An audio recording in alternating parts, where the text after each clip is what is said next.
Doctor Mohan Yadav ने महेश्वर जाना पाउद वहन माइक्रो सिंचाई परियोजना का शिलान्यास किया है। 24 जनवरी 2025 यानी आज 2:30 बजे मंडलेश्वर महेश्वर जिला खरगोन से। चलिए सीधे आपको लाइव तस्वीर वहां से दिखाते हैं। यहाँ के रिचर्ड साहब जो वर्तमान में राजगद्दी के उत्तराधिकारी हैं और माँ अहिल्या के मायका पक्ष से हमारे राम शिंदे जी जो चेयरमैन महाराष्ट्र लेजिस्लेटिव काउंसिल के भी माननीय अध्यक्ष हैं, वो हमारे बीच मौजूद हैं और मौजूद थे, जिनके आधार पर हमने अहिल्या माता के दोनों वंशों से जुड़ करके इस भावना को प्रकटीकरण किया है।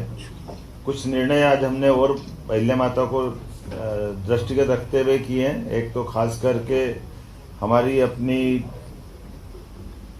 सामाजिक समरसता की भावना का जो अहिल्या माता का भाव रहा है, इसी आधार पर डॉक्टर भीमराव सामाजिक विज्ञान विश्वविद्यालय को 25 करोड़ राशि देकर के हमने हमारी जो अंबेडकर विश्वविद्यालय महू में है, इसका विधि संकाय को और अन्य आधारभूत संरचनाओं के लिए ये राशि देने की घोषणा की है, जिस आधार पर हमारा अंबेडकर विश्वविद्यालय और अच्छा हो।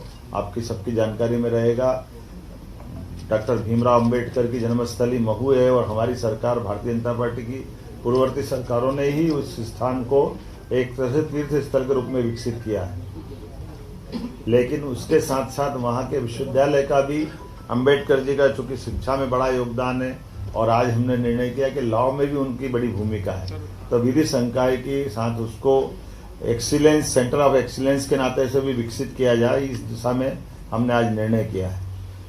कुछ निर्णय और भी किए हैं, जैसे एक निर्णय हमने किया है कि विशेष परिस्थितियों में माननीय मंत्रीगण भी ट्रांसफर कर सकेंगे। इस विषय को आज हमने कंप्लीट किया है। हमारे खास करके विधिवत तो ट्रांसफर पॉलिसी बाद में आएगी, लेकिन इसमें विस्तारित रूप से करने के पहले हमारे माननीय मंत्रीगण अपने विभागों के अंदर सुव्यवस्था स्थापित करने के लिए इस पे काम कर सके। माँ अहिल्या की जब बात कर रहे हैं तो कल्याणी विवाह को भी प्रोत्साहन देने का निर्णय किया है। हमारी विधवा बहनें या परित्यक्ता बहनें अपना पुनर्जीवन एक विवाहित रूप में आगे निकाले, इसलिए मुख्यमंत्री कन्यादान योजना तो चलेगी, लेकिन खासकर हमारी सरकार इस दिशा में कल्याणी बहनों के जीवन को बेहतर बनाने की दिशा में पूरे प्रदेश में इस अभियान चला करके इसमें प्रति विवाह 2 लाख की धनराशि जो हमारी इस योजना का हिस्सा रहेगी, इस पे हम काफी काम करने वाले हैं। खासकर बीच में ऐसे निर्णय तो बहुत सारे हैं, जैसे हमने आज अपने 3 नए जिलों में हमने चिकित्सालय की बात की है, तो पीएम एयर टैक्सी के माध्यम से कल जो आर्गन डोनेशन का बड़ा प्रयोग हुआ है भोपाल में, जहां हमने ग्रीन कॉरिडोर बनाकर जबलपुर से एयर टैक्सियों का उपयोग करते हुए दोनों तरह से ब्रेन और हार्ट ट्रांसप्लांट करने में सफलता पाई है। ये बड़ा निर्णय है। मैं मान के चलता हूं कि हमारा चिकित्सा विभाग और ये जो शासन की योजनाओं के समेकित रूप से इसी प्रकार के प्रयास चलना चाहिए। आज एक और निर्णय हमारा किसानों से संबंधित हुआ है। हमारी लोकमाता के जमाने में भी उनने किसानों को कुएं से पानी लेकर के खेती को प्रोत्साहन देने के निर्णय किए थे और बगीचे लगाने के लिए प्रेरित किया। हमारी सरकार ने भी निर्णय किया कि हमारे अपने किसान जो अस्थायी विद्युत पंप ले अभी हम पे निर्भर रहते हैं, ऐसे लगभग 2 लाख किसानों को 3 हार्स पावर से लगा करके 7.5 हार्स पावर तक 10% की राशि वो देंगे, तो उसको पूरा पंप हमारी तरफ से दिया जाएगा। एक तरह से बिजली फ्री हो जाएगी। ये बहुत बड़ा निर्णय है, जिसके आधार पर किसानों को अपने लिए खुद के सोलर पंप के माध्यम से उनको बिजली की उपलब्धता उन पे आत्मनिर्भर बनाएगी।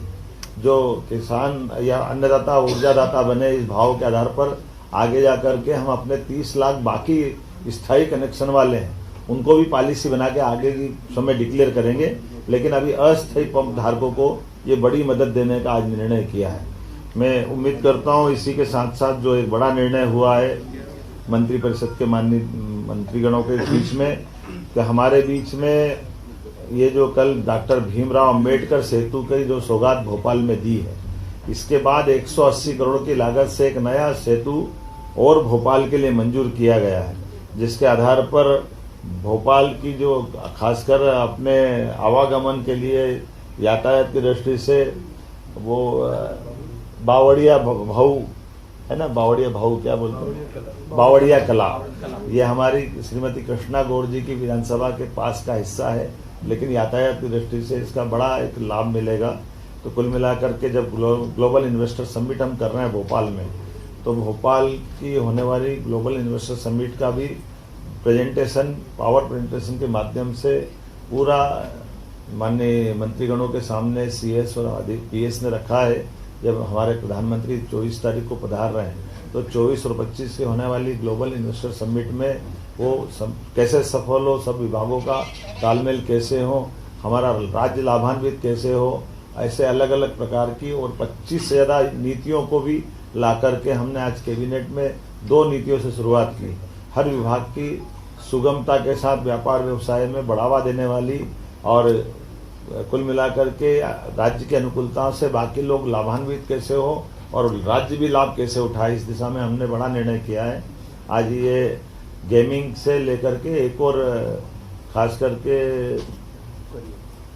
हाँ, और आखिरी एक बड़ी जिसके आपको सबको इंतजार है, हमने तय किया कि धीरे धीरे करके राज्य से आगे जाकर के शराबबंदी की तरफ राज्य बढ़े। उस सिलसिले में हमने नीतिगत निर्णय लिया कि पहले चरण में जो 17 हमारे अलग अलग प्रकार के नगर हैं, उन नगर से नगर पालिका, नगर परिषद, नगर पंचायत, इनके अंदर शराब की दुकानें बंद कराएंगे और इन दुकानों को दूसरी जगह शिफ्ट भी नहीं करेंगे। ये हमेशा के लिए बंद कराने का इसमें निर्णय किया है।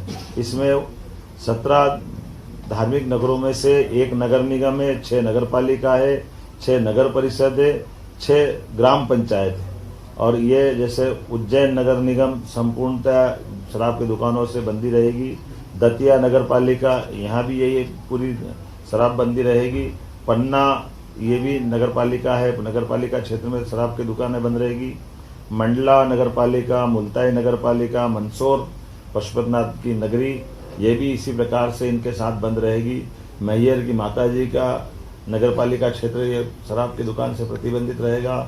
ओमकारेश्वर की नगर परिषद, महेश्वर की नगर परिषद, मंडलेश्वर की नगर परिषद, ओरछा और चित्रकूट की नगर परिषद और अमरकंटक, खास करके चित्रकूट और अमरकंटक हम सब ध्यान दें इस मामले में। ये हमारी धार्मिक आस्था के वैसे सभी केंद्र हैं, ये सभी नगर परिषदों में हमने शराब की इसी नीति के आधार पर दुकानें बंद करने का निर्णय किया है। हमारी नगर परिषद के बाद ग्राम पंचायत सलकनपुर, जहाँ सलकनपुर माता का मंदिर है, इस पंचायत से भी शराब की दुकानें बंद कराएंगे। बरमान कला ग्राम पंचायत, लिंगा ग्राम पंचायत, बरमान खुर्द ग्राम पंचायत, कुंडलपुर ग्राम पंचायत और बांदकपुर ग्राम पंचायत, ये ग्राम पंचायतों से भी हम शराब की दुकानें बंद करेंगे। आपकी जानकारी में रहे कि मां नर्मदा के तट के दोनों तरफ के 5 किलोमीटर के दायरे में शराबबंदी की जो पूर्वत पॉलिसी है, उस पॉलिसी को भी हम जारी रखेंगे। इस पॉलिसी में कोई बदलाव नहीं आएगा। कुल मिलाकर के प्रदेश भर से जो मैंने आपके बारे में बताने का प्रयास किया है कि हम ये शराबबंदी का हिस्सा चलेंगे। एक मुख्य कारण यहाँ की बैठक करने का और भी था, कैबिनेट की बैठक का, जो नारी सशक्तिकरण की दिशा में हमारे यशस्वी प्रधानमंत्री की जो भावना है, गरीब, महिला, किसान और युवा, ऐसे में युवा और किसान की पॉलिसियां हमने मिशन मोड में पिछली कैबिनेट में लाए थे। आज ये नारी सशक्तिकरण की दिशा में हमारे कैबिनेट का पहला ही एजेंडा था। जब हम अपने बहनों की जिंदगी में बेहतर से बेहतर सरकार क्या मदद कर सकती है और स्त्री सशक्तिकरण का ये सबसे सक्षम उदाहरण राज्य बने, इस दिशा में हमने आज खासकर महिलाओं की सामाजिक आर्थिक विकास के उद्देश्य के लिए विमेन लीड डेवलपमेंट प्रयास के आधार पर हमने ये पूरा योजना बनाई है, जिसमें शिक्षा, स्वास्थ्य, पोषण, आर्थिक विकास और सुरक्षा, साथ ही साथ महिलाओं और बालिकाओं की विभिन्न सरकारी सेवाओं में पहुंच निश्चित हो, महिलाओं के आर्थिक स्वावलंबन, समाज में आर्थिक भागीदारी बढ़ाने के एकीकृत प्रयास करना, समाज में महिला और बालिका की सकारात्मक व्यवहार हेतु परिवर्तन, पुरुष संवेदनशीलता बढ़ाना, ये ऐसे कई प्रकार के कामों के साथ हमने मिशन मोड में चलने का प्रयास किया है, जिसमें मिशन के प्रमुख लक्ष्य में जन्म के समय लिंगानुपात 5 अंक प्रति 1000 की वृद्धि में वृद्धि करना, बालिकाओं की 10 और उससे अधिक वर्षों की स्कूली शिक्षा में 5% की वृद्धि करना, मातृ मृत्यु दर में 10 अंकों की कमी लाना, महिलाओं के विरुद्ध अपराध में 5 अंक की कमी लाना, बाल विवाह में 5% की कमी लाना, महिला श्रम भागीदारी 3% की कमी लाना और मिशन के प्रमुख घटक में स्वास्थ्य और पोषण, शिक्षा और जीवन कौशल, आर्थिक स्वावलंबन, सुरक्षा और संरक्षण, संवाद से व्यवहार परिवर्तन इत्यादि कई प्रकार के ये मिशन मोड के प्रमुख घटक हैं। उम्मीद करेंगे नारी सशक्तिकरण की दिशा में यशस्वी प्रधानमंत्री श्रीमान नरेंद्र मोदी जी की भावना के अनुसार मध्य प्रदेश अपने बहनों की जिंदगी को बेहतर करने के लिए योग्य भूमिका निभाएगा। ऐसे और कई सारे विषय हैं, लेकिन आज तो आनंद है इस बात का कि आज पुनः 300 साल पुरानी राजधानी चैतन्य हुई है। हमारी राजधानी का वो जो पुराना गौरव होलकर साम्राज्य का समय का आज वो हमको अपनी आंखों के सामने दिखाई दे रहा है। होलकर साम्राज्य का तो यद्यपि सांस्कृतिक क्षेत्र बहुत बड़ा था, लेकिन भौगोलिक क्षेत्र छोटा था, लेकिन आज पूरे प्रदेश को लेकर के सारे निर्णय हमने दूरगामी दृष्टि से यहाँ लिए हैं। तो माँ अहिल्या माता का भी और माँ नर्मदा का आशीर्वाद भी हमारे साथ है। इस गौरवशाली क्षण में आप सब साक्षी बने। मैं प्रदेशवासियों को, देशवासियों को बधाई देना चाहूंगा, जिनके माध्यम से पूरा काम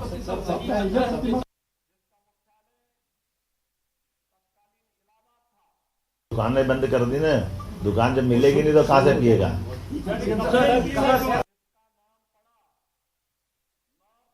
ये तो घोषित रूप से बोला हमने। आप प्रसाद ले जाओगे ना। देखो, परिसीमन आयोग हमारा काम कर रहा है। परिसीमन आयोग अपने भविष्य की दृष्टि से जिले, तहसील, संभाग और ग्राम पंचायत तक का विचार कर रहा है। तो वो परिसीमन आयोग की रिपोर्ट आने के बाद इस सब बारों में निर्णय